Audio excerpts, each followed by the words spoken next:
Welcome back to the town of Madison, Maine. Tonight's story is set in WMRS, short for Wagnall's Main radio station. They say the worst thing that can happen on the radio is dead air.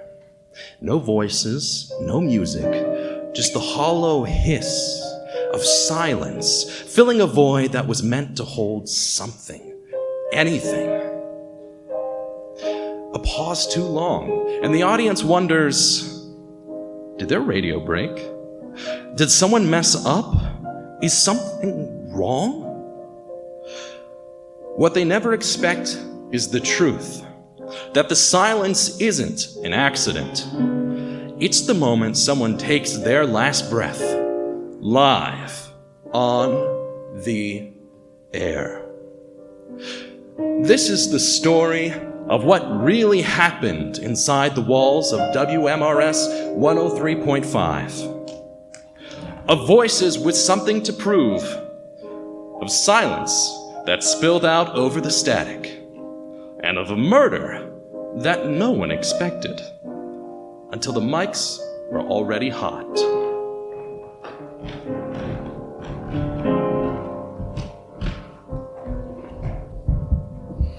I'm Detective Halroth Calwin. I've often been asked just where that name comes from. Honestly, I'm not sure. Maybe it came from the old country, from Wales. Maybe it came from a book. But wherever it came from, it's stuck. I was born in 1992 on a small farm about half an hour outside the city of Madison, Maine. Only things louder than chickens were the voices on the radio. WMRS was gospel back then. Spent a lot of time playing in the Awindala forest, and even more time helping out around the farm. We used to grow blueberries. That's what helped my family make a lot of money. We'd raise and slaughter chickens, cows, pigs, sell it to the local market. But around the time I went to the police academy, 2010s, the Bismarck blueberry farm started growing. In 2015, my pa was murdered in cold blood at a bar. He'd been drinking with some friends. Man from across the bar was blindly drunk. Thought he heard my dad say something ill about him. Walked up, shot him right in the face with a small handgun. The man fled the scene and disappeared into the night. I spent the last remaining days of the academy and my first few years on the shift trying to find what happened to that drunk. Everyone's got a story. Everyone's got a reason for something. He didn't simply show up for that one thing and vanish forever. Within a year or two, our farm was one of a number of farms that was bought out by what would eventually become Schuyler Gertrude Meyer's large blueberry empire. Chances are, if you've bought blueberries along the Penobscot, it came from my daddy's farm. Well, the years of living in the city and doing good at my job eventually meant I was promoted to detective. Never did solve my dad's case. The pain has stuck with me ever since. I didn't know today was going to go the way it did. I don't think anyone really expected it to go this way. I had just solved a big murder case over on the northeast side of the city. About a week ago, I received an email from WMRS asking me to come in for an interview.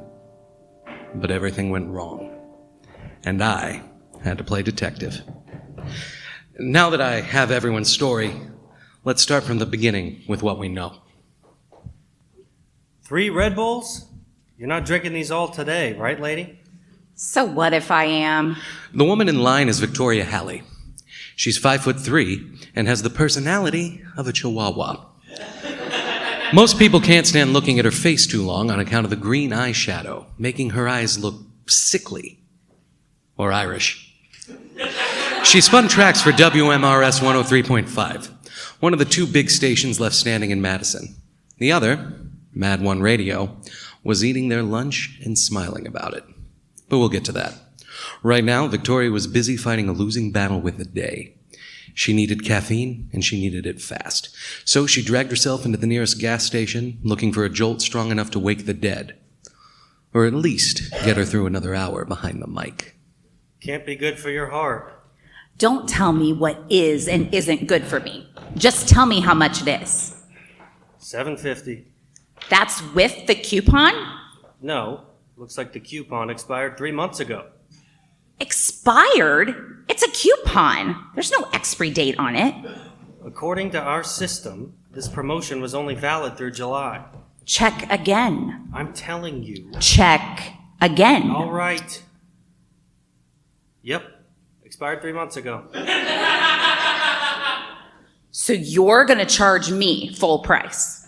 Yes. Lady, there's a line. Just pay the $7.50 and move on. You're gonna make me late for work. I don't want them anymore. What? Oh, you're kidding me. Karens, man. I told you, I don't want them anymore. Put them back. This is really how my shift is going to end? All right, lady. I'll put them back. She shuffled out of the gas station, clutching her prize, and made for a battered red sedan that had seen better days. And probably better owners. Hey, lady, get bent. What's your problem? You think the world revolves around you or something? You don't know what I've been through. I deserve leeway. Whatever. The ride to work is almost uneventful.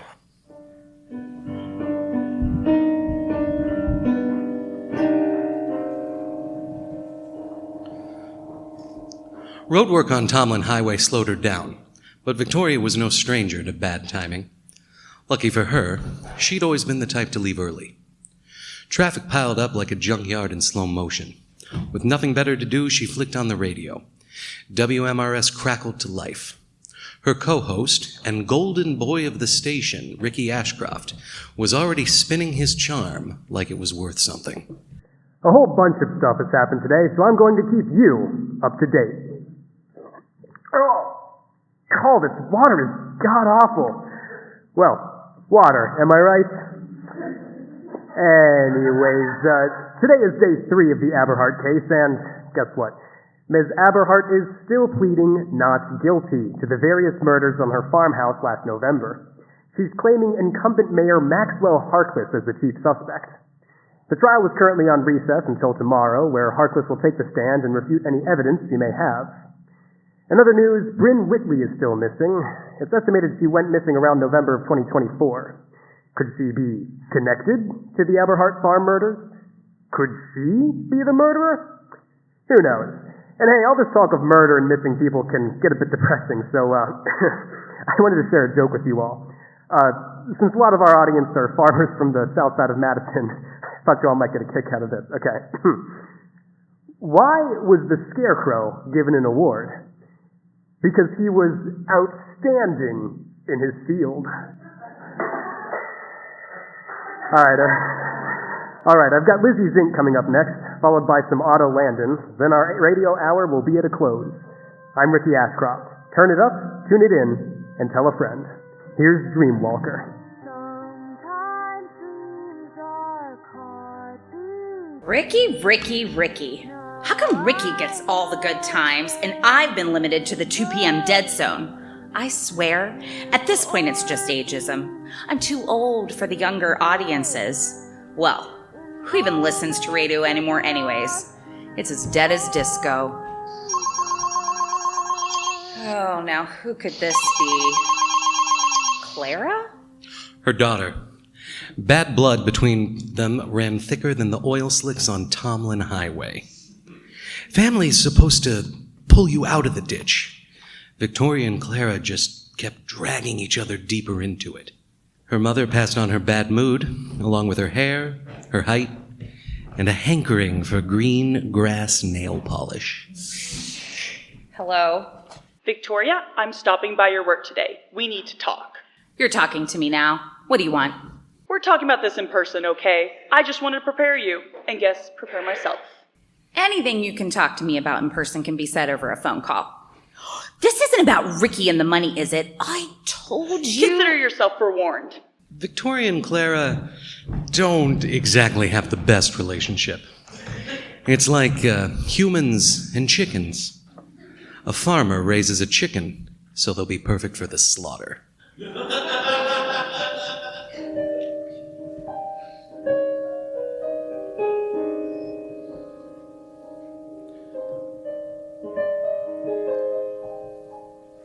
Victoria pulled into the lot outside WMRS, a patch of cement riddled with more holes than a bad alibi. Above the door, the old neon sign still clung to life, flickering weak and red, like a dying heartbeat. She bade her way across the pitted ground, her shoes crunching loose gravel in regret. Out front, Lou Bennett leaned against the crumbling brick, cigarette burning low in his fingers. Dressed in the same tired flannel and work boots as he does every day, though he's never had a callus in his life. Lou watched Victoria approach. Howdy, Victoria. Lou, out on your smoke break? Yep. Got a couple more minutes of horrible music before the kid signs on again to ramble about some nonsense. You know, he actually used to be good at this. Mm-hmm. Oh, back when he was first starting out, before he started co-hosting with you. Are you blaming his descent into the mediocre on Oh, not me? at all. His generation really just likes this podcasting thing. So everyone's trying to mimic it. You here the rest of the day? Unfortunately, at least you're the last show of the day. Thanks. You get Marjorie's email about the water? Yeah, the Brita needs replaced, so get water from the sink instead.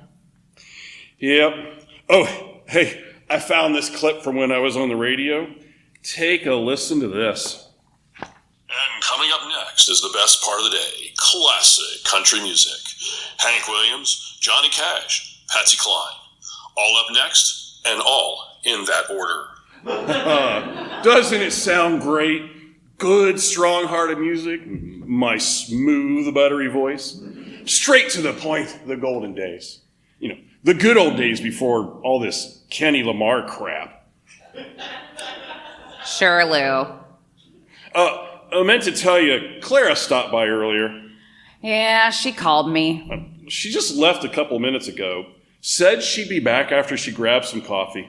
She came here just to leave and grab coffee? Stupid. Did she say what she wanted? Not with you. She said she was going to kill Ricky for what he did with the money. Like she would have spent it any better. She's as stupid as a dodo bird's fossil. Maybe it ain't my business, but a mother shouldn't say that about her own daughter. Clara isn't my daughter. At least not anymore. What a good mom. Forsaking her daughter over one mess up? You know what, Lou? You're right. It isn't any of your business. Keep sucking on that cancer stick. Good luck getting a retirement. Oh, up yours too, lady. Once, he thought she might be a good successor. Smart, hungry, maybe even honest. But time has a way of souring old dreams. Lou lost his seat at the mic. Victoria kept hers. Now, whether they got along on any given day was a coin toss, weighted heavily toward bad. Sorry, Victoria, Lou. Stokes! You're really gonna push on these doors to open them. They get stuck so much. Sorry if I hit you. It's fine. I guess today's one of your cleaning days, huh? Sure is. I thought you worked weekends. Yeah, but there was that party last night. Right. Stokes is the 20-something part-time janitor that shows up for a few hours a day to take out the trash, clean the bathrooms, and do anything else that needs done for the cleanliness of WMRS. They probably don't get paid too well, which is reflected in the baggy, thrifted clothes they wore. Not to mention the ancient rag that hung out of their left pocket. Say, have any of you been downstairs lately? I'm missing a chlorine bottle that I normally use to clean the bathrooms. No. No. Okay, I'll check in with Marjorie then. Sometimes she cleans the break room and the bathroom on the days that I'm not here. Were there any crazy things that happened at the party last night that Marjorie would have had to have cleaned up? I don't know. You weren't there? I was. Oh. This place is a rotting corpse, Stokes. Everywhere always needs cleaned. Okay. Well, you two have a great show.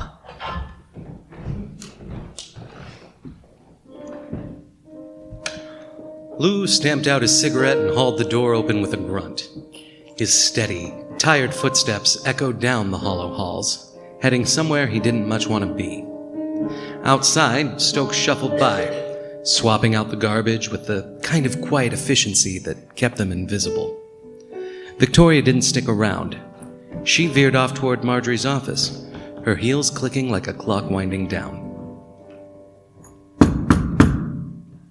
Frankie?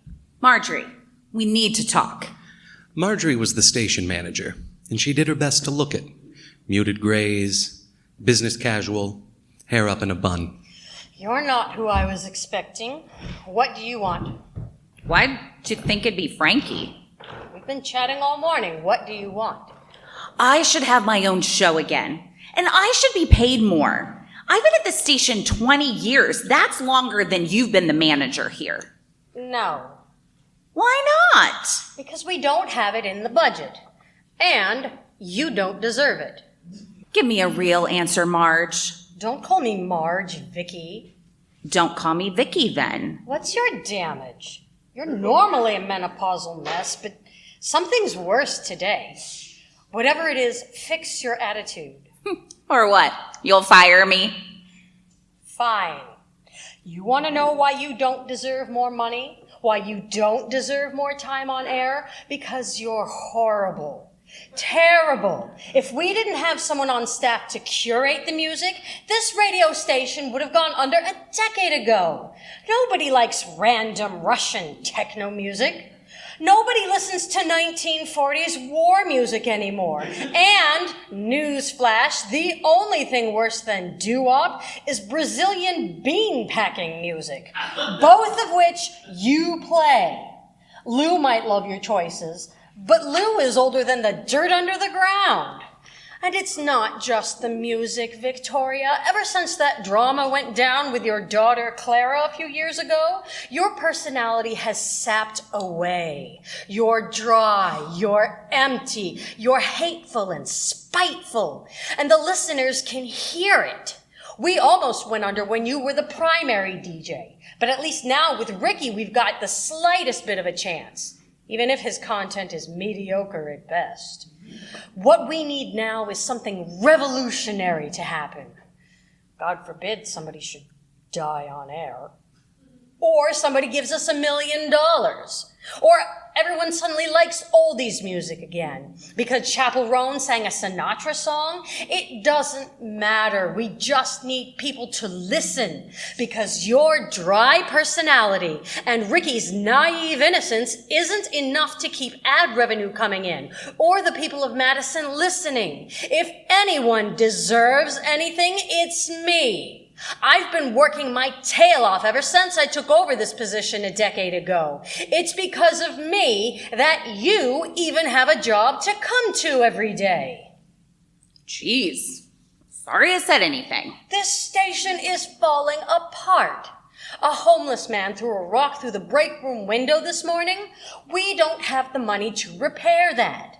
The men's bathroom has had its stalls out of commission for 5 months. We have an average listener count of 1,000 people, and that's only during peak times. We're not getting enough ad revenue to pay for a full-time janitor, which this place desperately needs.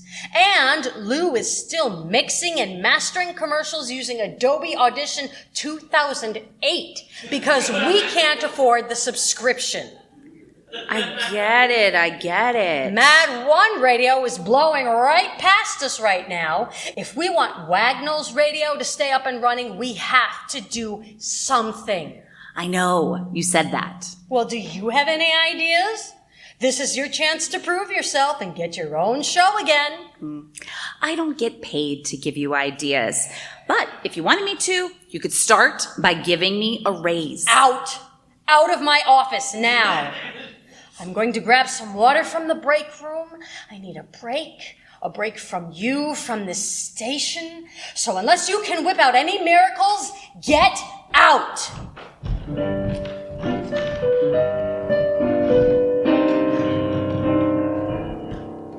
So, this is where the story splits up. Victoria went toward the booth and ran into Frankie, the station archivist and self-proclaimed historian, in the hallway. And while those two traded words, Marjorie went to the break room. Is it too much to ask to fill up the Brita every once in a while?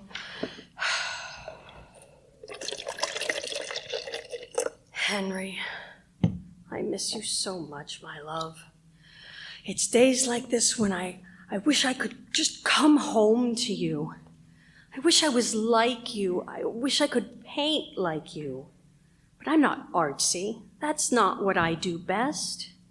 I was always better with numbers. I filed our taxes, worked in sales, management. And every time I came home from a long day, you were always there for me. You'd talk me through things. You'd help me deal with my stress. But now what do? How do I solve this problem? I wish I could paint it away. Miss Marjorie, were you just talking to your water? Wow! Oh my gosh! Oh, I'm so sorry, Miss Marjorie. I didn't mean to. Oh, my knee! My knee! Oh, I'm sorry. Do you need a doctor, or should I take you to a hospital? That's going to leave a bruise. What do you want, Stokes? Well, I know that sometimes you clean when I'm not here, and sometimes you use some of the cleaning equipment, and since you're in charge of the station, you're here more than me, and since I don't... What, Stokes? I was missing a chlorine bottle, and I just found it in a trash can outside. Did you use it to clean the windows or something? Yes, Stokes. Last night at the party. Is that all? No. I just wanted to make sure I wasn't missing any cleaning supplies or anything. You're not. Is that all? Yes, ma'am.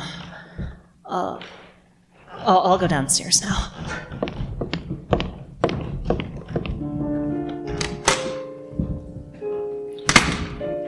So, we know Stokes went downstairs to grab more cleaning supplies. Marjorie then returned to her office. While all that was happening, Frankie and Victoria chatted in the hallway. That's what I'm saying, Victoria. Those old shows that were really popular back in the day, they're not working anymore. Frankie was the station historian. I remember his glasses were bigger than his whole head. So what? People have heard them before. They already know what's going to happen next, and they're no longer timely. Playing a live reaction to 9/11 worked in 2001. It worked in 2008 for the Remembrance Day, but people don't want to hear the exact same recordings on every day of the year. I don't get it. It always worked in the past. People love old music, old audio dramas, old interviews. Not anymore. You interviewed Obama in 2011.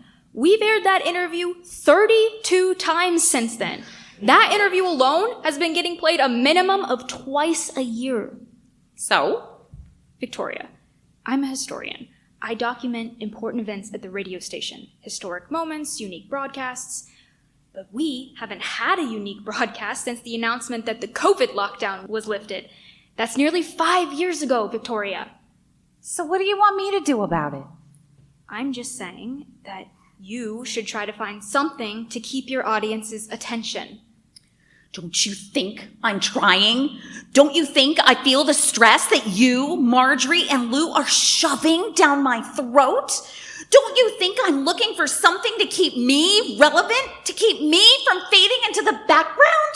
I'm sorry, I didn't mean to upset you. Oh, you think because you're so smart that you have all the answers. But there's a reason that your office is in the basement. Unless something big happens at this radio station, you, me, Ricky, and everyone else will be out of a job. I'm trying to find something big. Legacy.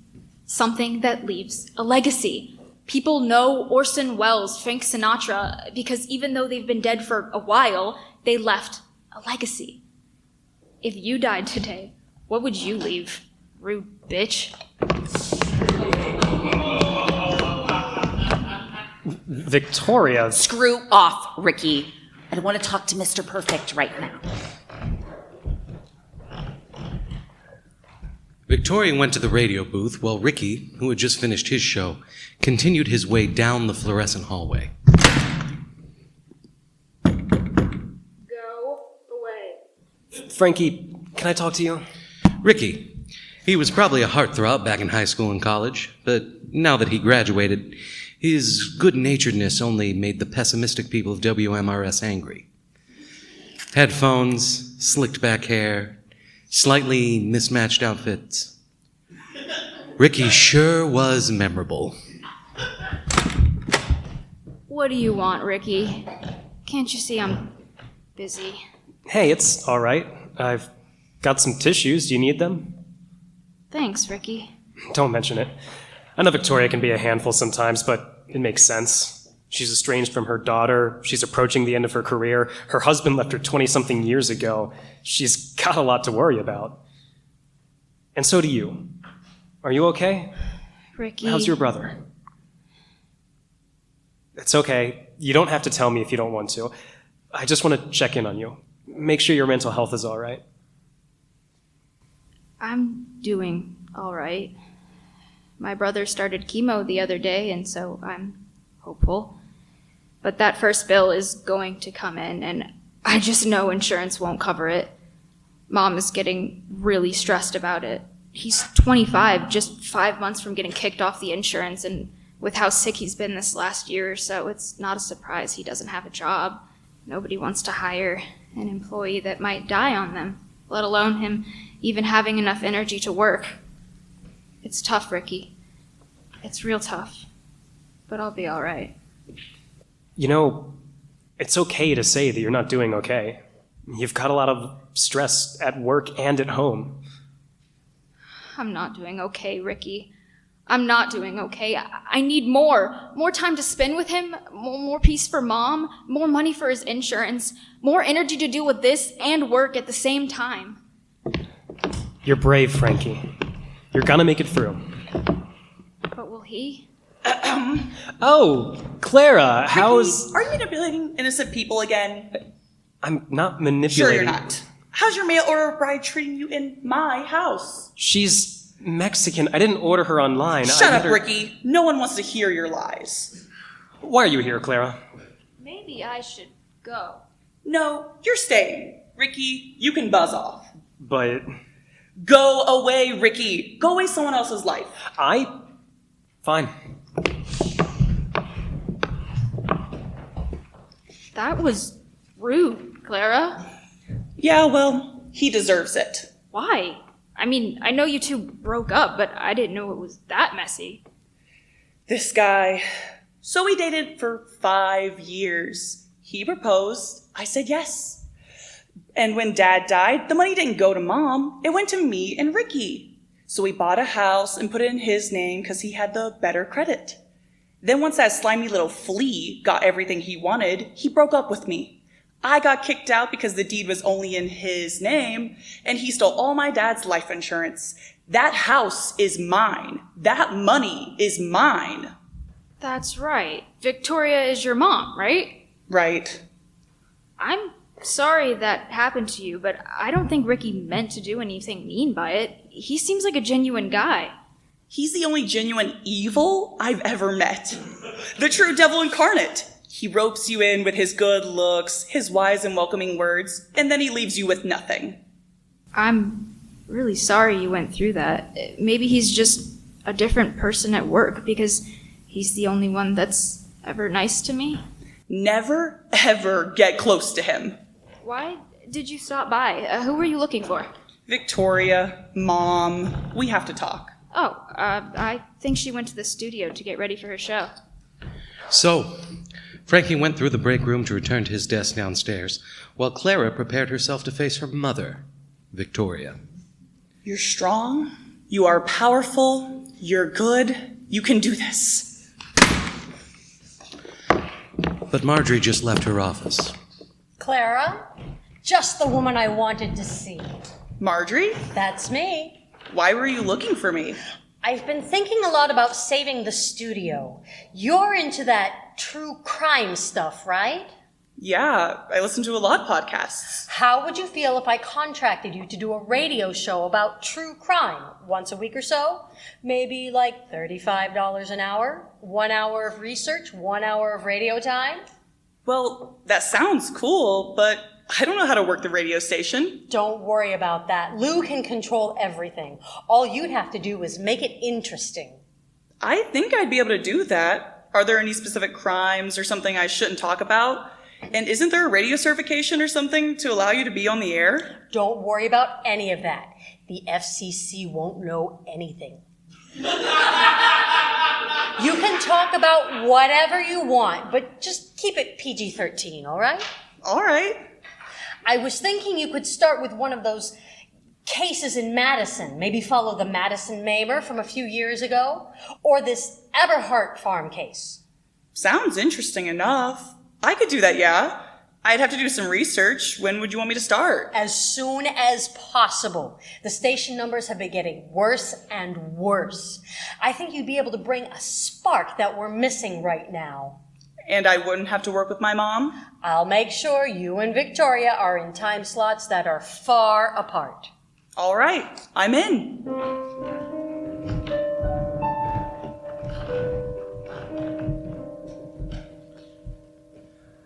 I pulled up just before 3. First time I'd ever laid eyes on WMRS in the flesh. Growing up on Pa's farm, the station was gospel. I guess I pictured something a little grander. What I found looked more like a tombstone. I slammed the door on my sedan and picked my way across the parking lot, dodging the minefield of potholes. The door's stuck. Maybe I just need to pull harder?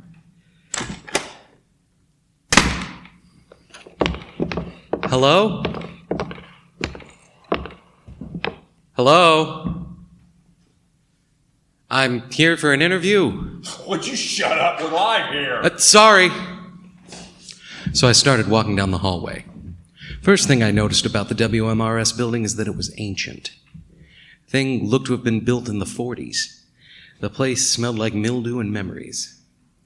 Each step on the carpet sank like a bad promise. The walls are an aching and empty beige, illuminated by the deathless stare of the pale white lights ahead. Ahead of me, a door opens. I can see the sign clearly states Marjorie Lane. Oh, sorry. Didn't know you were walking through. Hi, I was supposed to be interviewed today by Victoria Halley. Who are you? Detective Calwin with the MPD. I solved that pretty famous homicide from a couple weeks ago. The one where a woman strangled her boyfriend and then threw him into the Penobscot. Oh, yeah, right. Follow me. I'll take you to the studio. What about me? You're good to go. Thanks. This is our sound guy, Lou Bennett. He's been working here for over 20 years. Yeah, how you doing?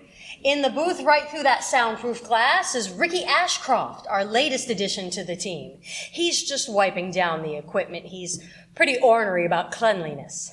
And this is Victoria Halley. I'll be interviewing you today. Nice to finally meet you, Detective Calwin. That casework you did with the Penobscot strangling was brilliant. Thanks. All right, I'm going to leave you two to chat then. I'll be in my office. Nice meeting you, Detective. And you. Hold the door. I'll be right back. Oh, hey, you're here. Detective Calwin, I was following your case nose to the grindstone. Big fan of some of your work. You're keeping Madison safe. Thank you so much for responding to my email. It really is my pleasure. I grew up on a farm just off of Tomlin Highway. Pretty remote, and almost the only thing we could get on the radio was WMRS. Sometimes we got Mad 1, but that's if we were on the truck heading into town. Just kind of grew up in love with the oldies music you played on here. Well, hey, that's great to hear. Glad we've got a fan here. Good to know your friendly neighborhood radio station has such a positive impact on people. So, am I supposed to answer any questions or do anything beforehand, or are you just going to ask me on air? Would you be uncomfortable if we just asked them on the air? No, that'd be perfectly fine. I've seen enough on the job that nothing surprises me anymore. Got everyone some water. This one's for you, Detective. Victoria. Did you get any for me?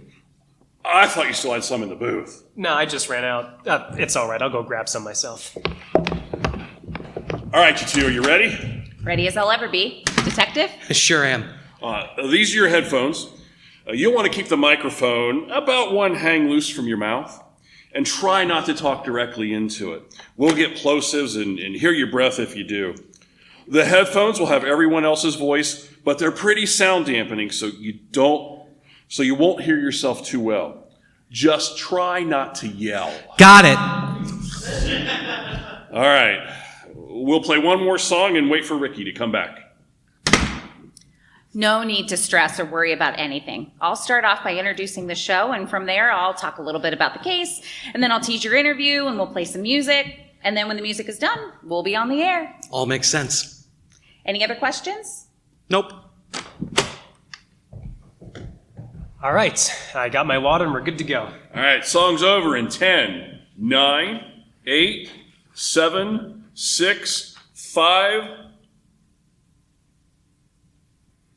That classic 1977 hit was Psycho Killer by the Talking Heads. You're listening to WMRS on the air. I'm Victoria Halley, your host with a face for radio, and I'm joined by my co-host, Ricky Ashcroft. Today, we'll be interviewing local sleuth and crime solver Detective Calwin of the Madison Police Department.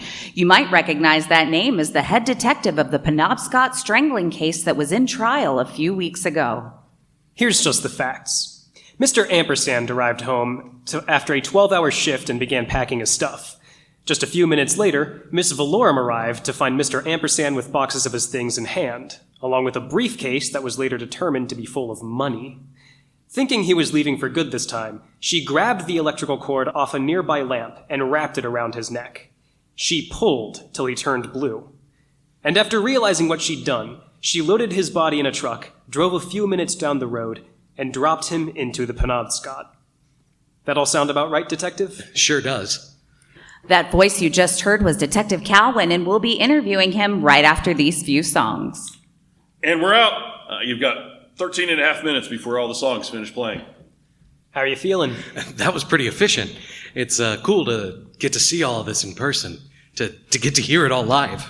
Got anyone listening to you this afternoon? Any friends, family? Yeah, my 75-year-old mom is sitting in front of her fireplace right now and listening. She sent me a text just before we started. Cool.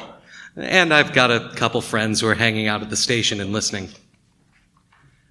The rest of the break was broken up by some small talk, but most of it wasn't too important. Asking about any pets, hobbies, enjoyment, just your typical conversation starters. You just heard the Police, Chuck Berry, and Marty Robbins, in that order. And hey, if you're just now tuning in to WMRS, thanks for stopping by. You're just in time to hear our interview with Detective Calwin from the Penobscot strangling case. Detective Calwin might be a familiar face for a lot of you. He worked over in the West End of Madison and spent a lot of his patrol days stopping by Madison U campus. Good thing the detective wasn't in the force when I was in college, or I might have been arrested for some light drinking. We normally go after the people shooting up heroin in the bathrooms or slashing the tires of their professors. That sounds like a high school thing to do. Are college students really doing that? You ever met an 18-year-old who has just gotten their first taste of freedom? They do a ridiculous amount of crazy things. Detective, I'd love to ask you about the Penobscot strangling case. Tell me, how are these cases assigned? Homicide Review takes a crack at it. They'll sift through the paperwork, then pass it up the chain until the sergeant drops it on some detective's desk. As a cop, I specialized in handling those under the influence. And judging by the house itself, it was likely that Miss Valorum was heavily influenced by a chemical substance of some sort. One neighbor said she clipped a mailbox. Another said she tore through his yard like a speedway. Allegedly, Miss Valorum was physically abusive. So, after a long day of work, Mr. Ampersand decided to vacate the premises for his own personal reasons. What happened next? Well, Miss Valorum strangled Mr. Ampersand using an electrical cord she pulled from the wall. He tried to fight, but he was too small. She wasn't. When Miss Valorum was finished, she dragged his body out to her scrapper and drove a few minutes down the road to the edge of the Penobscot River. She waded out further with his body, then let the current swallow him. Mr. Ampersand was found the next morning, downstream, just past the pier. What goes through your mind when a murder like this happens? It's all just unfortunate. Maybe if they just talked, we'd be looking at a messy breakup instead of a body bag. But I think that she was just too afraid to be alone, that she needed to have someone there with her. Some folks don't fear death as much as they fear an empty room. Of course, I'm drifting into speculation now. Motives are smoke until the fire's found. When I get cases like this, I start by pulling at the threads, past patterns, the weight people carry. Miss Valorum grew up in the kind of house where love came with bruises, bullied young, battered later. And too often that's how the cycles keep spinning. Ampersand? He wasn't much different. Quiet man, scarred by his own ghosts. Maybe that's what pulled them together. Two people who figured they didn't deserve better. Maybe she clung too tight. Maybe he ran too late. We found some of Miss Valorum's things packed into Ampersand's boxes. Looked like he was making a quiet exit. Maybe trying to sell off her stuff. Maybe trying to scrape together enough cash to buy a little distance. Whatever he was chasing, he didn't get far. And that's the cruel part of it. Greed, loneliness, survival. Sometimes they all wear the same face. Now, I could be hearing this wrong, but it sounds almost like Miss Valorum let fear overwhelm her. I'm not sure it's fear, Ricky. This is just speculation too, Detective. But I think that maybe it's greed. Greed? Well, what makes a man want to leave? When you take and take and take but never give? I think she just kept taking from him. His money, his home, his everything, to the point where the line between hers and his wasn't visible. Do you think you're projecting a bit here, Victoria? Greed's a slow poison. It never stops at the guilty. It seeps, it spreads, until it stains the innocent too. Maybe she just kept taking, maybe she didn't. Either way, the silence is hers to break. Hey, you can't go in there right now. They're live. You might hear a low bassy pounding, folks. Well, that's someone knocking on our radio booth's door right now. They're live. Victoria, we need to talk now. What are you... Whatever you need to say, you can say it later.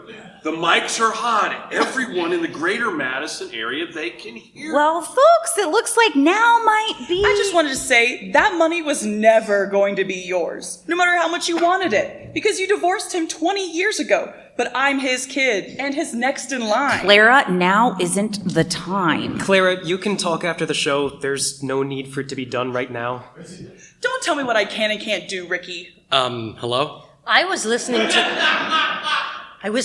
to the radio from my office and I hear a bunch of commotion. What is happening here? I don't know, they barged in. What is going on here? Clara, this is not professional. Do you want to be fired from your new job before you even start? New job? Everyone out of the booth. You've given her a job at the station?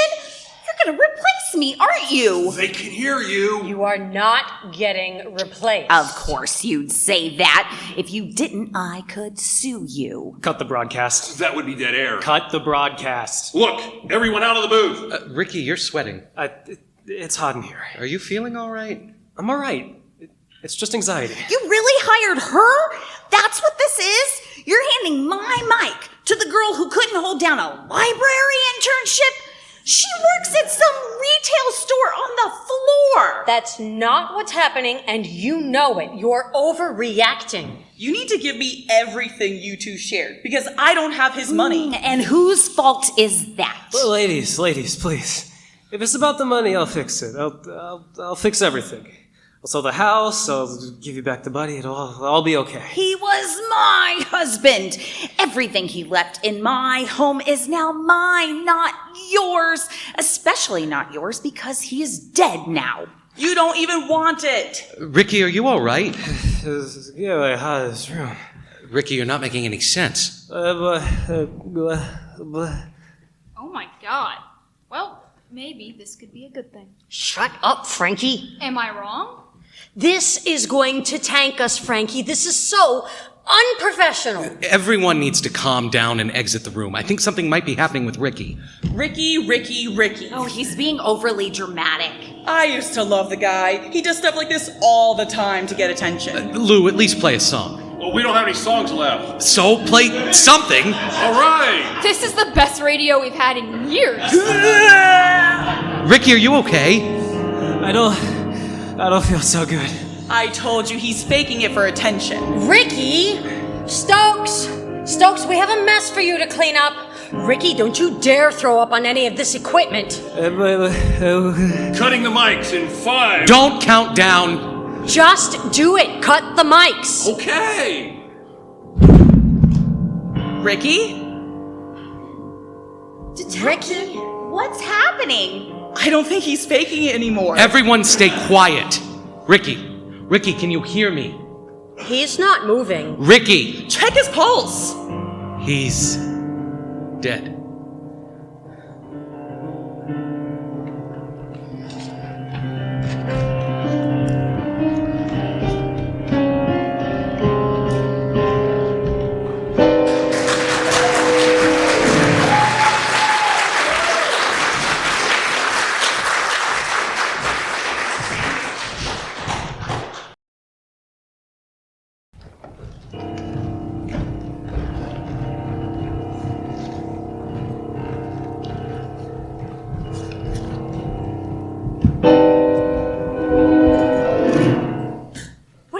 Dead.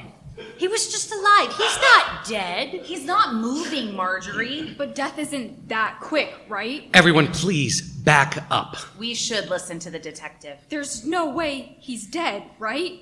Does anyone know of any sickness, disease, or ailment he might have been suffering from? I need a smoke break. No.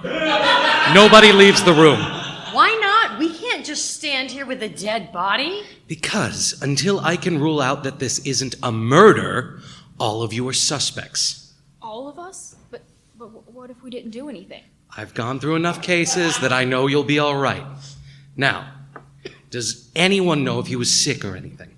No, I don't think he was. What was your relation to the victim? Ricky. His name was Ricky. He's not a victim. He's right here. He's right in front of us. Clara and Ricky dated for a number of years. They lived together and almost got married. Besides a co-host, what is your relation to Ricky? He was my daughter's ex. Clara is your daughter? Yes. And neither of you knew of anything ailing him? No. No. Does anyone else in this room know of anything Ricky might have been suffering from? Low blood pressure? Cancer? I can check his employee records to see if he marked down anything, but off the top of my head, I don't think he did. Lou? Frankie? No. No. Does anyone know if Ricky had any enemies? Almost everyone in the station had a gripe against Ricky, except maybe Stokes or Frankie. Who's Stokes? Stokes is our janitor. They're a part-timer who shows up on occasion. Is Stokes here today? For another hour or so, yeah. Where is Stokes? Probably in the basement. That's where the cleaning supplies are kept. You'll find the custodial desk and the historian's desk. A part-timer gets a desk? We used to have a full-time custodian. We can't afford it anymore. Aren't you a murder detective? What makes you so sure this is a murder? From what I can tell, this man has no reason to have died. His symptoms before death were similar to the experience of being poisoned. Sweating, nausea, foaming at the mouth. His body was reacting in all the standard ways. Doesn't mean someone poisoned him. Could have been leaky pipes or lead from an old coffee cup. I'm not sure that's true. You mentioned everyone had a gripe against Ricky, and from what I could tell, he was doing perfectly fine until we started the radio show. Which brings up the question, did anyone see what he's eaten today? Do you think that we just watch each other eat? Does WMRS have cameras? Only on the outside of the building. Of course. You should really invest in internal cameras in case anyone breaks into the station to steal your equipment. That's way out of our budget. All right. I'm going to collect all of your statements and try to stitch together a story. Everybody out nice and calm. Hang out in the other room. Victoria, let's start with you. And this concludes the recapping of the story up until now. I've stitched together all the moments of people's days that seemed relevant to the case. Question. Why does me stopping at the gas station have any relevance to this story? Because it put you into a bad mood. And the next voice you heard on your way in was Ricky, your up-and-coming potential replacement. I've learned in this line of work that all it takes is one bad day. Today wasn't a bad day, at least not until now.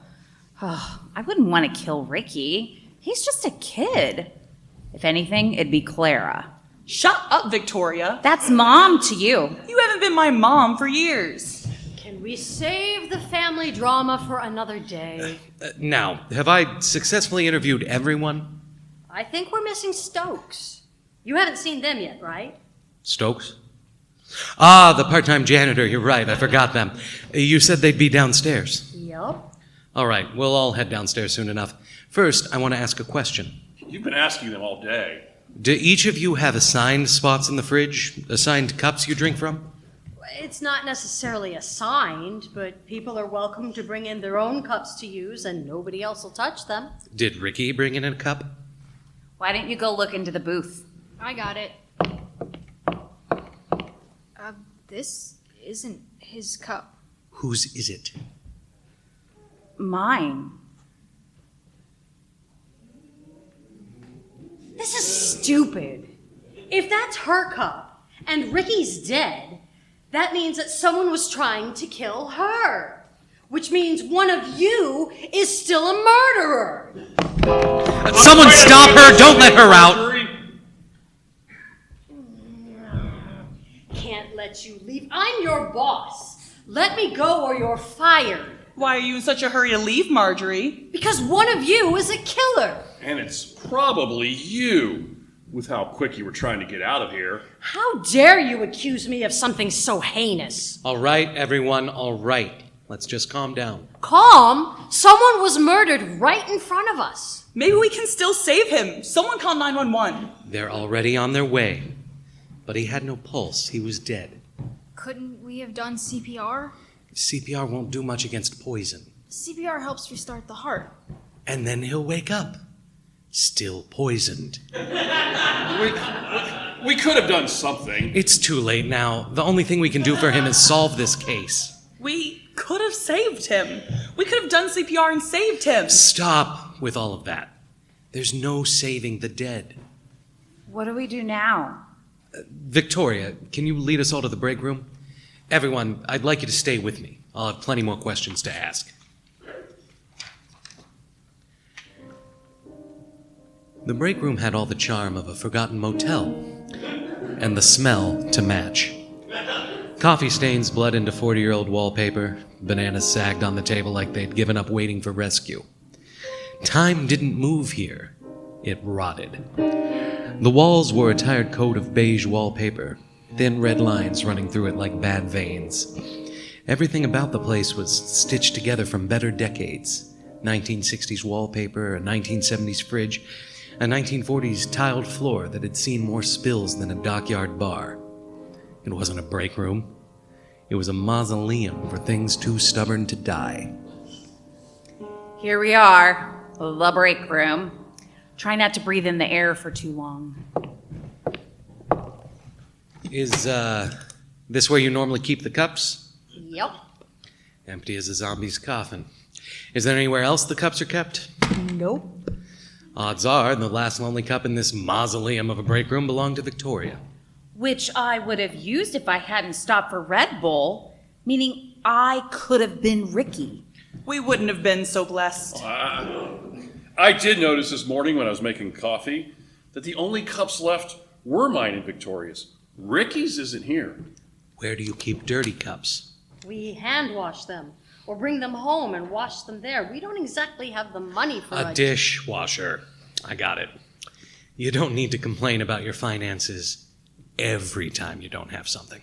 Well, then just assume we're poor and don't have whatever you're about to ask. So, we know that the final cups left were Lou's and Victoria's, meaning that the perpetrator was either going to poison Victoria or knew Ricky's cup wasn't here and assumed Ricky would use this cup. So, you're thinking they could have still meant to kill Ricky, even if it's Victoria's cup? Precisely.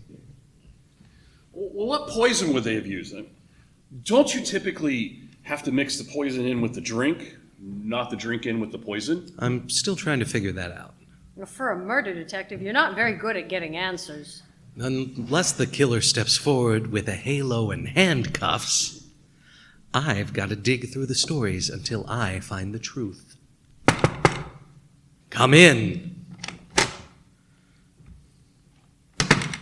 Detective Cowan? Sergeant Thatcher. I assume you've started investigating? Yes, sir. Do you want this case? Yes, sir.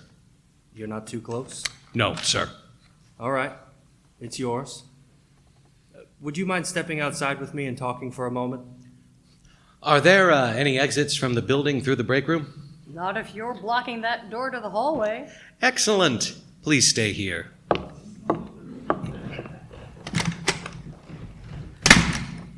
What do you know? We know the victim's name is Ricky Ashcroft. In perfect health.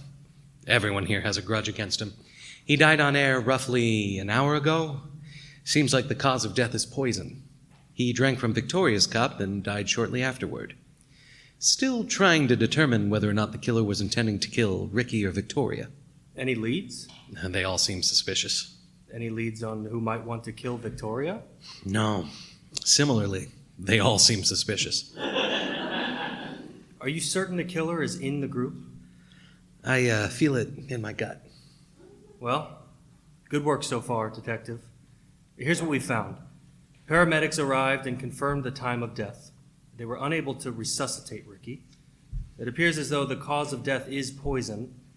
There's trace liquid still left in his cup, so we're sending it back to the lab for further examination.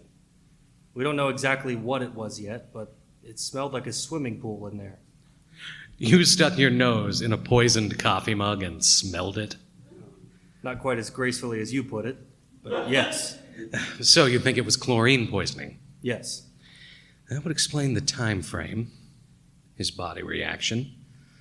All of this confirms my suspicions. But if it's chlorine, he'd need a pretty high dose to kill him that quick. Well, Detective, if you need backup, let me know. We'll be in the building and ensure the perimeter is secure. Thanks, Sergeant Thatcher.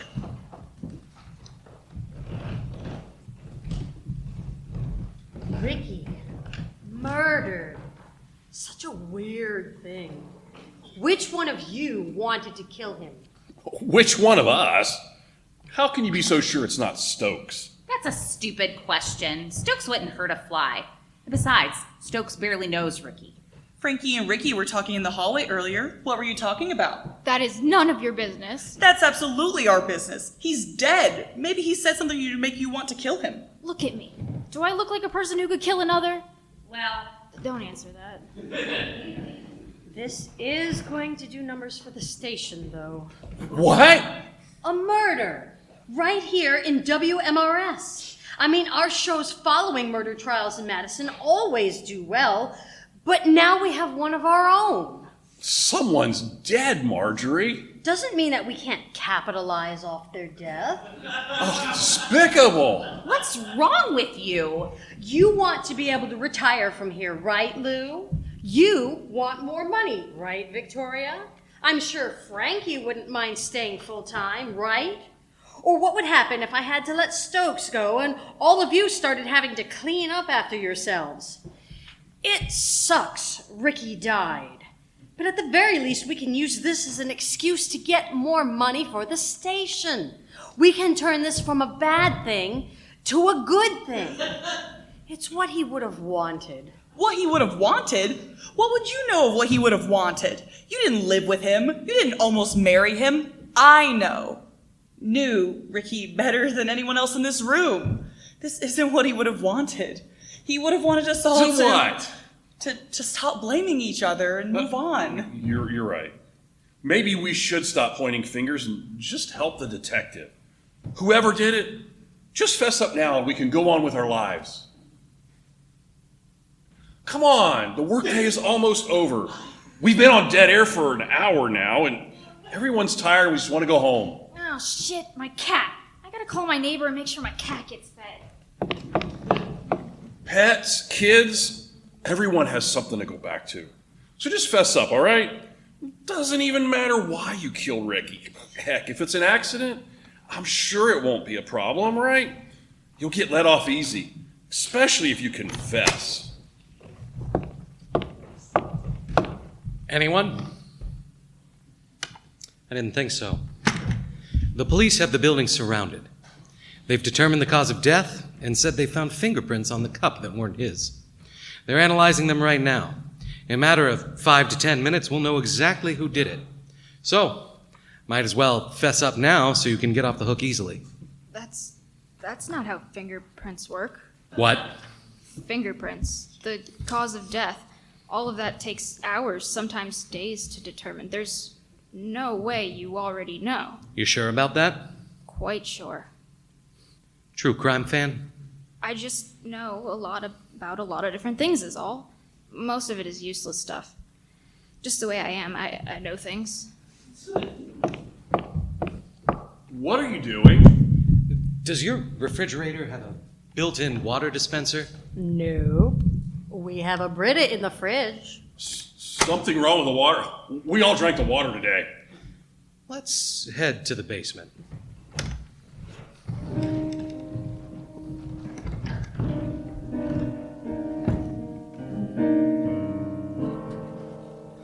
A rattling chorus of pained stares scream in a loud cacophony as this bumbling group traverse downward. The basement is unfinished, unsurprisingly. The ground is a hard, cool cement.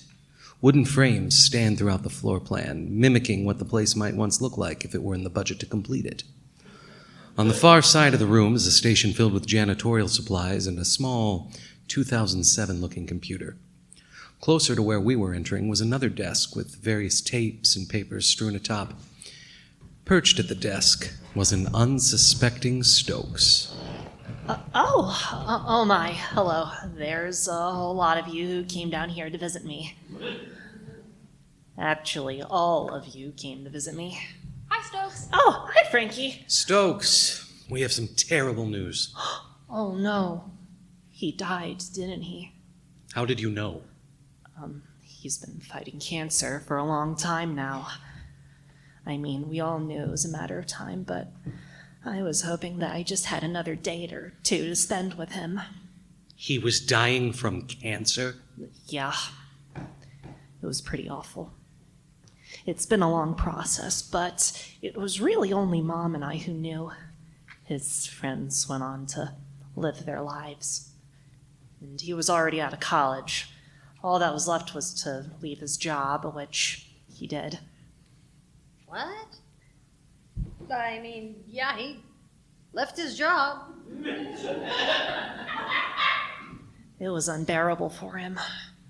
It eventually got to the point that all he wanted to do was work. He said it would make him feel useful. I'm gonna miss you, Tyler. Tyler? My brother? That's why you all came down here, right? My parents called the office and let you know, and you all were coming down for condolences, right? Your brother's fine, Stokes. Hell, I didn't even know you had a brother. No, Ricky died. What? Ricky died? When? How? Ricky's been dead for just over an hour.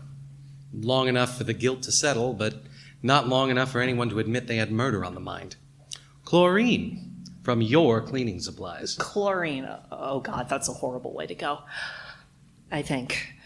I don't know. Is he... what are you going to do with the body? Did you call the cops? Cops are upstairs with the body. I'm on detective duty now. But since we think it's chlorine... Where would he have gotten chlorine? Oh, my God, do you think it's a murder? Did someone kill Ricky? You're a little slow to all this, Stokes. Sorry. This wasn't an accident. It was choreography. Someone wanted Ricky gone. Or Victoria. Victoria? Ricky drank from my cup. Stokes, did you kill Ricky? No. I'd never do something so awful. I would never kill Ricky. Oh, please. It's obvious you killed Ricky. You're the only person with access to the cleaning supplies. You had to have killed him. The question is how or why. I didn't kill him! But I did find an empty bottle of chlorine in the trash can this morning. It was the outside trash can. Maybe somebody was trying to hide the evidence? That would make sense. Stokes, do you have any other cleaning supplies that went missing? No, it was just the chlorine bottle. Do you know when it went missing? Well, I was here last Thursday and I had all my supplies, which meant that sometime over the course of Friday it happened since today's Saturday. Who has access to your janitorial desk? Marjorie. But really, anyone could have come down here at any point.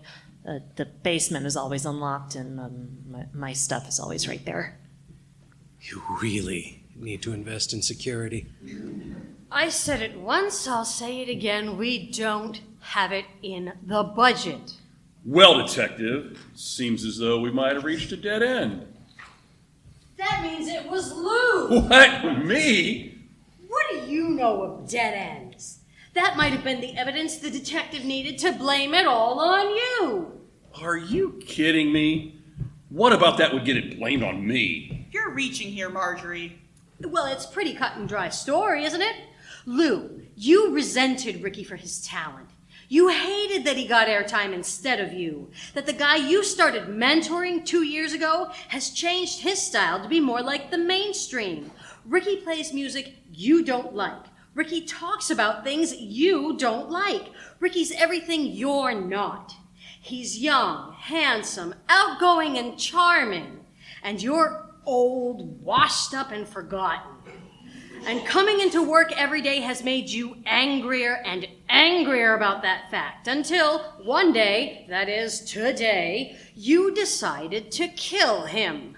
You snuck downstairs early in the morning before Stokes arrived, grabbed a bottle of chlorine and filled up the water tank with it. Then you accidentally put the chlorine bottle in your backpack, worked with Ricky for a few hours, then went outside on your smoke break. You realized you had the chlorine in your backpack and tossed it in the trash can just as Victoria arrived in the parking lot. Then you played it cool the rest of the day until you went to go get everyone water. Knowing it was poisoned, you got water from the tap. And knowing that the only cup left was Victoria's, you intentionally didn't get Ricky a cup of water. That way he'd have to come back, grab the last empty cup, and fill it up with chlorine from the fridge. That's a pretty hefty accusation, but you've got it all wrong. We already know who the killer is. Victoria. Me? Oh, please, it's obviously you, Lou. Enlighten me. How did I kill someone when I obviously didn't? Oh, the detective said it earlier. You came to work in a horrible mood this morning. The gas station put you in a bad mood, then listening to Ricky made it worse. You showed up and were immediately hostile to me, and by that point you were already done with the day, but then you went to Marjorie, who declined to give you more money. So you got angry, grabbed the chlorine bottle off Stokes' cart, filled up the Brita, and threw it away where Stokes would find it. The reason you didn't use your cup today is because you wanted it to seem like someone was trying to kill you. It was a red herring to make you seem more innocent. Oh, really? Well, what if someone was trying to kill me? Detective, can I talk to you? Sure. Nobody cares enough about you to kill you. Wrong. We know exactly who it was. It was Clara. What? Me? Easily. You hate me with every ounce of your fiber. You think I'm a terrible mother. You think I betrayed you. Think I kicked you out to leave you on the streets. You think I convinced Ricky to break up with you. Need I go on? Remember, Clara was at the station earlier in the day, and it's not like it's the first time she's been here. She could have easily gone downstairs, filled up the Brita with chlorine, threw it outside, and left. They say a killer always returns to the scene of the crime, so that must mean that Clara was returning to ensure I was poisoned. Little did she know I wouldn't be drinking from my cup today, that instead it would be Ricky. But instead of feeling guilt about it and confessing, she decided that accidentally killing Ricky wasn't the worst thing in the world. After all, he did take the house and leave her with nothing. You're a horrible mother. You're a horrible child. Just because you're dead to me doesn't mean I want you dead. Besides, it's obvious who the killer is. It's Frankie. Me? Quiet little Frankie. Frankie who's always been obsessed with numbers, who's always been obsessed with the history of radio. And what would be groundbreaking history? Death. Live on air. Frankie came in early today, and since he worked in the basement, access to the janitorial cart for the chlorine was easy to get. So he went upstairs and filled the Brita with chlorine. Then he went outside and threw the bottle away. It didn't matter who drank the chlorinated water and died, whether it was Ricky or Victoria. What mattered was that the death happened. That way, he'd have history right in the palm of his hands. I don't want to kill people. And playing this innocent, shy act won't save you. I know behind all of that, you're a cold-blooded killer. I think you've got me all wrong. Everyone stop with the accusations. Stokes and I just had a little conversation. You almost got away with it. Everyone here is a plausible suspect, but you weren't intending on Stokes being here just a little earlier than they normally are. You have one last chance to fess up. The charges will be lighter if you do. This again? Really? No? All right. Sergeant Thatcher, please send backup downstairs. I know who the killer is, and I have the evidence.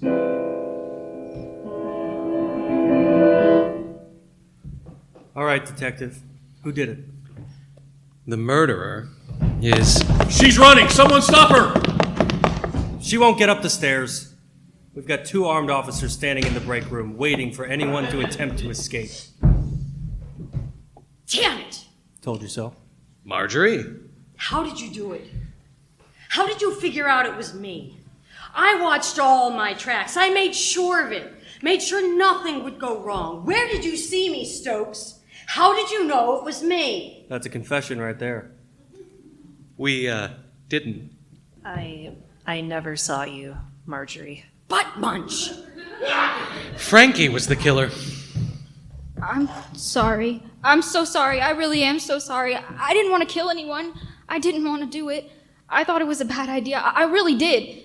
Think of the history of the show, of the station. A death could have brought so much to this place. I just wanted to make something meaningful.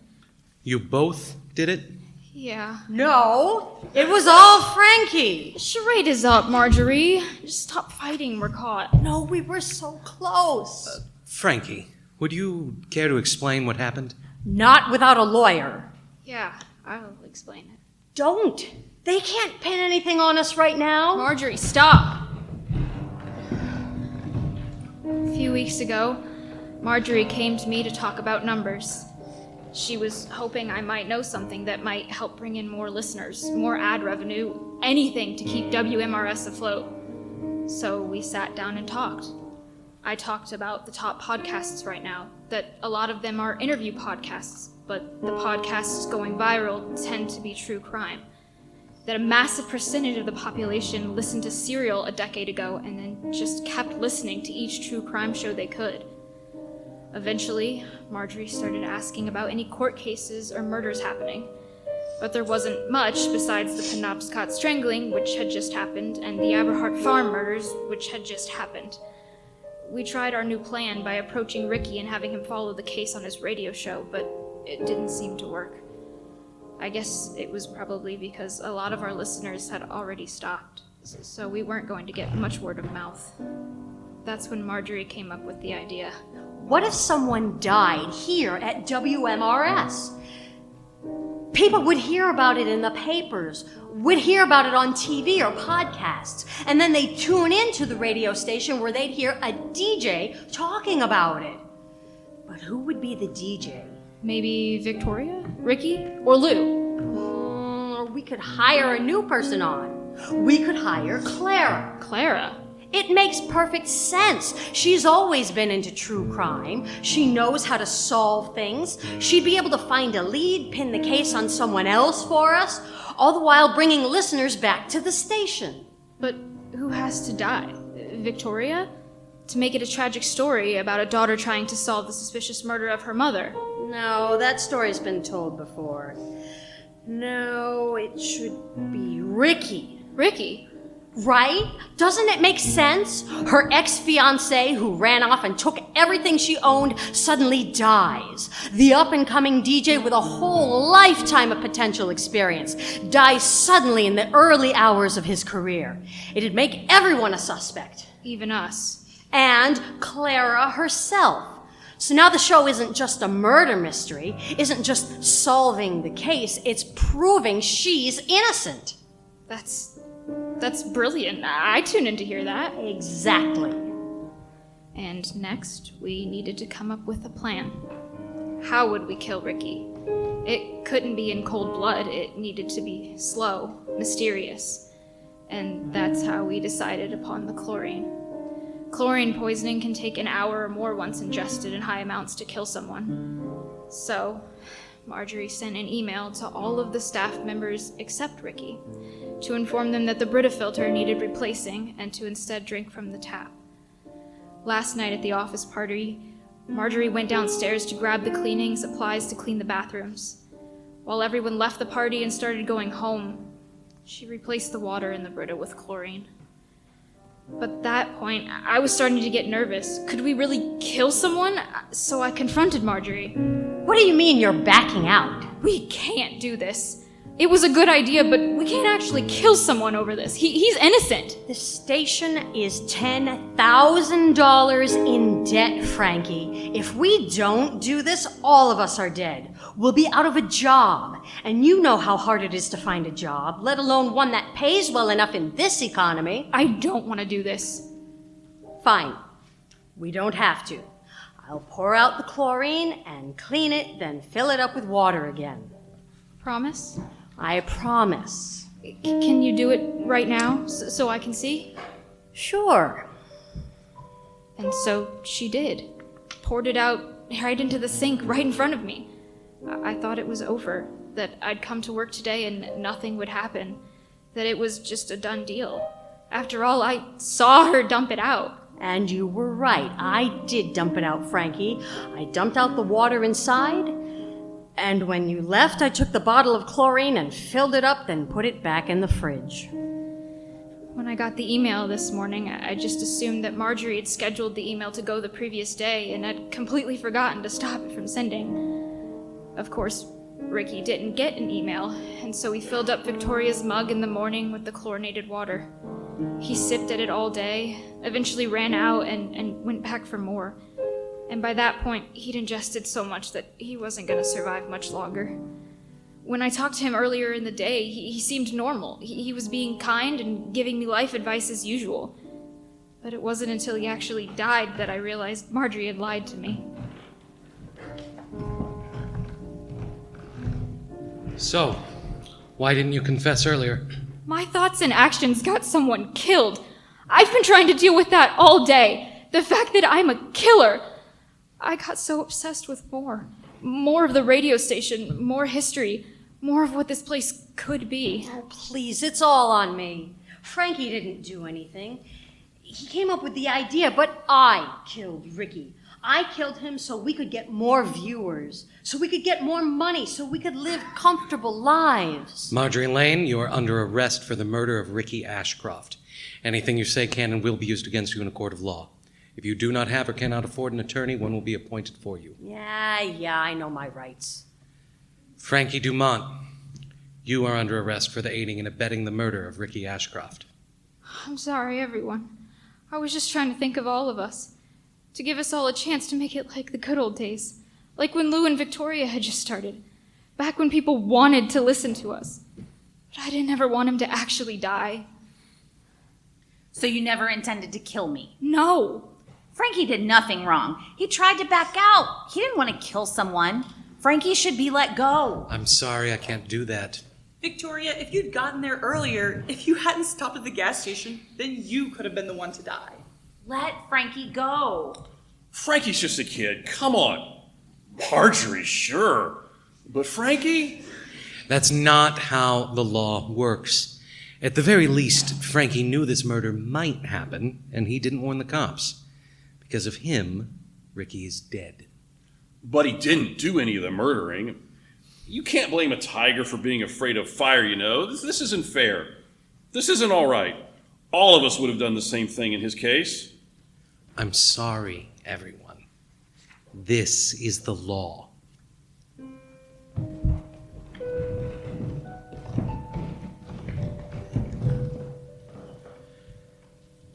Frankie and Marjorie killed a man with the hope that they might be able to make people suddenly care about a decaying, semi-forgotten radio station, with the hope that it might bring more money, bring more eyes and ears.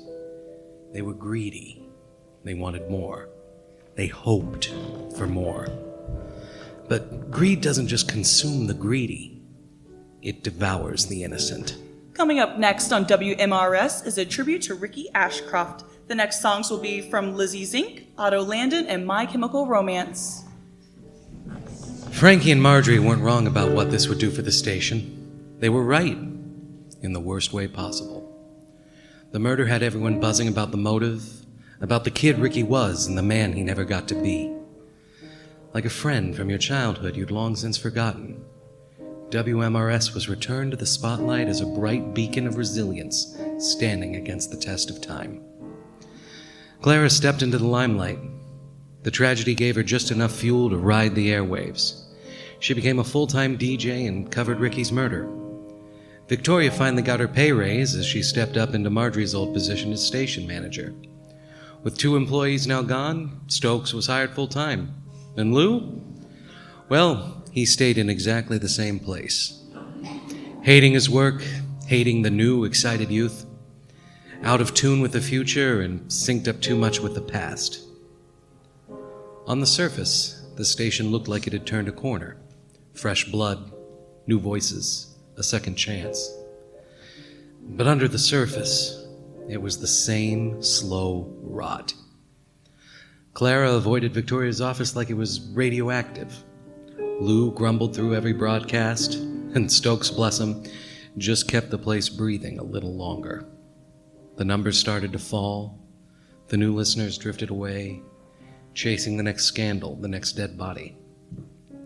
2 months later, Victoria finally started to understand what kind of weight Marjorie had been carrying. WMRS had a pulse again, but it was faint, and getting fainter by the day. One cold morning in November, the survivors met over lukewarm coffee and fading dreams. Good morning, everyone. Good to see you all. I've gathered us all here today to discuss WMRS and its future. Marjorie was right.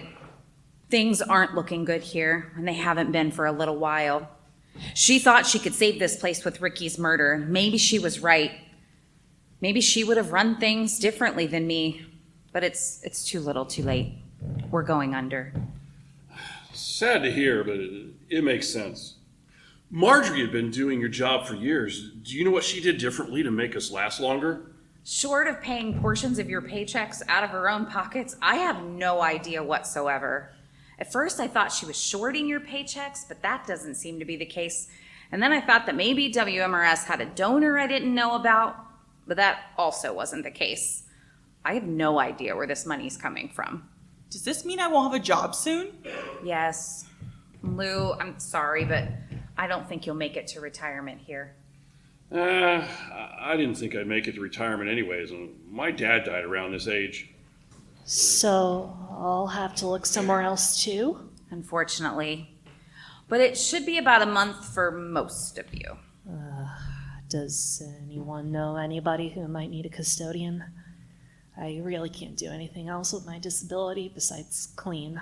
Disability? Brother, what else don't we know about you, Stokes? Maybe a couple of things, but I guess... Did you know I lived in Germany for half of my life? But you don't have an accent. Right. I spent my early years in Germany, then moved here, and I guess I kind of adopted the American accent. Are you a German citizen? I have dual citizenship. So does my brother. But hey, I do have some good news. Oh? Clara, you've been following the murder trial on your radio show. Great job, by the way. We're getting positive feedback from listeners, so you know that they just finished that trial. That's right. Marjorie and Frankie were both convicted.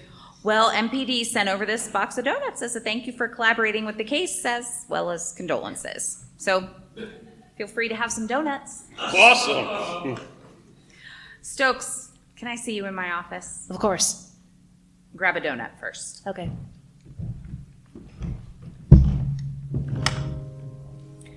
Take a seat, Stokes. Am I in trouble? Oh, no, not at all, Stokes. I don't know how to say this. I've never had to do this before. I'm sorry. But we don't have room in the budget for you anymore. I'm afraid I'm going to have to let you go. Let me go? No, please. Can I go back to part-time or something? I'm sorry. But by cutting you, WMRS will be able to stay open for 1 more month instead of 2 weeks. But at this point, there's nothing else I can cut before we close. I'm sorry. I get it. I don't suppose I get any severance? Unfortunately not. I feel like this was the first time I ever belonged somewhere. I'll go find another quiet corner somewhere, I guess. Thank you for everything, Miss Victoria. And thank you for at least bothering to talk with me over the years. You're welcome, Stokes. If for some reason, somehow, we come into a large sum of money and the station can stay open, you're the first person I'm hiring back. Thank you. You can take as much time as you'd like to collect your things and head out. Have as many donuts as you want. Thank you. And so, that's what they did. They left Victoria's office and went downstairs. With a worn brown box in hand, they collected everything from their desk and made their way upstairs. Are you heading out? Yes. Unfortunately, I just got let go. No way, what? Why would she fire you? I wasn't fired. I was let go. I'm the lucky one, though. At least I can start over now, but you all maybe have a month left. Can we get a selfie together just to remember this? We weren't together for very long, but I'm gonna miss this era of my life. Yeah, sure. Can you send that to me when you get home? Yeah, sure. Of which case, Stokes proceeded to walk outside, box in hand. I'm gonna miss this place. I've been custodial staff here since I was, 19 years old? Since I first started going to college at Madison University. Lots of memories here. And yet I always felt like an outsider. No one ever talked to me. No one ever really liked me much. At least not from what I know. But I guess that's just the story of my life. Forgotten. I never did see Stokes again. Maybe they moved away. Maybe they ended up on the streets. Maybe they just vanished, fading away into time. It's sad. This station I grew up with, this thing that so much of my early childhood revolved around, just whimpered out, died almost completely and utterly forgotten, like an abandoned subway station. The WMRS crew kept fighting for as long as they could, but 2 weeks later the station was shut down. Lou retired, but that didn't last long. Radio was his life. And when the lights turned off in the booth for the last time, so did he. I heard about his death in the obituaries, but I saw the look in his eye the day the station closed. Victoria pitched herself to Mad One, then to other towns, then other stations.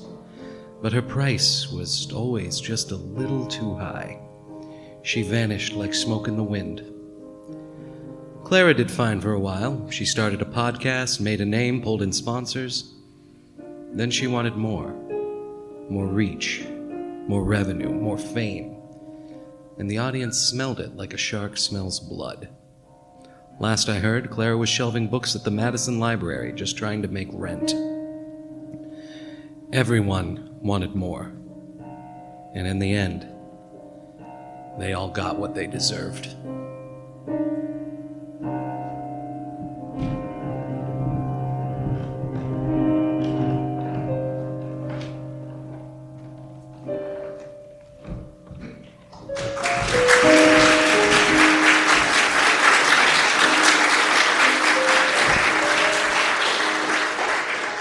Dead air. A live production brought to you by Retrospection Radio Theater and Wagnalls Community Theater. Recorded live at the Wagnalls Memorial Library in Lithopolis, Ohio. I'm your host, Walli Walker, and I'm proud to be here tonight. Featured in the cast tonight are Jeffrey Mitchell as Detective Halroth Calwin,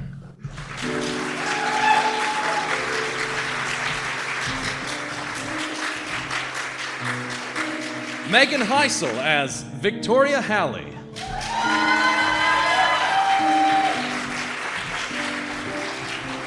Jessica Ray Butler as Marjorie Lane, Jim Burgess as Lou Bennett,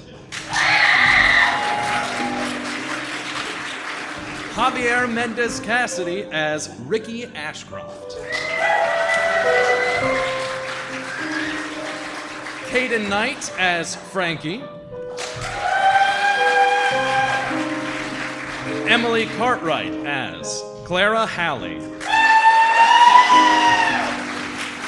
and Leah Littlejohn as Stokes. Featuring original music by Evan Krett. This production will be available to listen to and watch on any major podcast platform. Thank you for joining us tonight.